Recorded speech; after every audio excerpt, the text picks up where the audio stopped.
All right, so let's start with some breaking inputs that have in fact just come in, where the Ukrainian President Volodymyr Zelensky has reportedly cancelled his part of his trip to South Africa.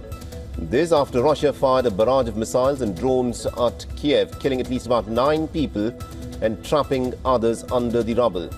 Now, Ukraine has been battered with aerial attacks throughout Russia's 3-year-long invasion, but the deadly strikes on Kyiv, which is better protected by air defense systems than other cities, are less common.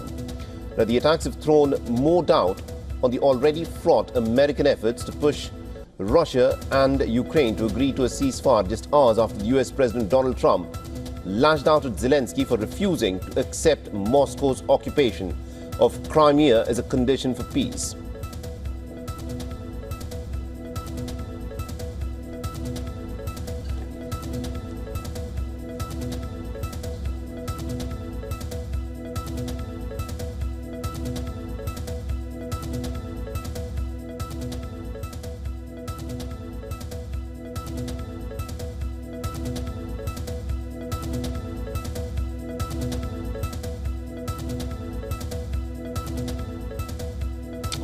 All right, now joining us on the broadcast to give us more perspective in terms of what is happening in the Russia-Ukraine war, we're joined by Mr. Volodymyr Zelensky. He's a former Minister of Infrastructure of Ukraine and also a Major of Ukrainian Armed Forces, and is joining us live from London.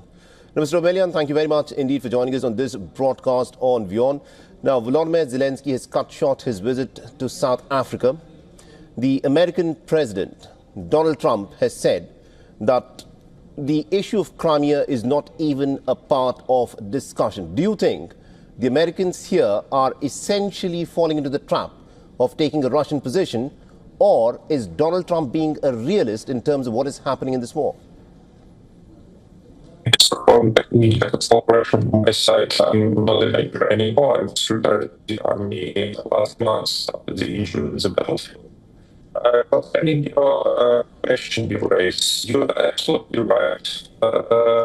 Unfortunately, we are very unhappy to hear what's going on in White House, because we believe that true allies should remain true allies. And most important issue for us that whole free world about the same values and it's so appropriate for any country to see by force any foreign.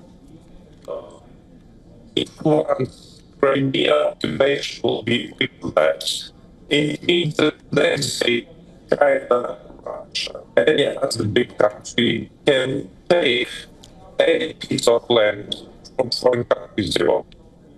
It will end this greatest chaos ever, and may also end in World War III if we please such approach. Secondly, the 2 days ahead. Mr. Zelensky, I need to just interrupt you there, because there seems to be a bit of an audio issue that we've got with you. We'll try reconnect with you. Do stay with us. But this, of course, is the latest in terms of what has happened, where Donald Trump has accused Volodymyr Zelensky of being inflammatory. Remember, there's been yet another missile attack that has taken place over Kyiv, where at least about 9 Ukrainians have been killed, 63 others have been wounded.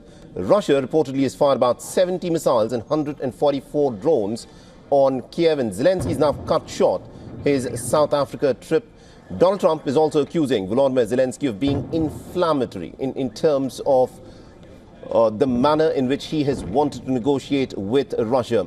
Now, Volodymyr Zelensky and a lot of the Ukrainian commentators have said that probably Donald Trump is falling into a trap where he's repeating a lot of the Russian talking points. But the American president, of course, is going to turn around and say that there is no way that the Ukrainians can now turn this war around.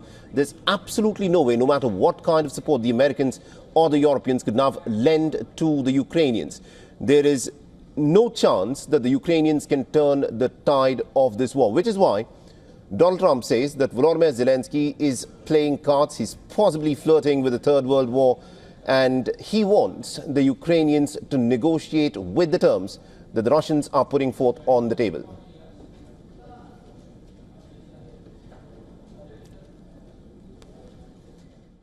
For all the latest news, download the WION app and subscribe to our YouTube channel.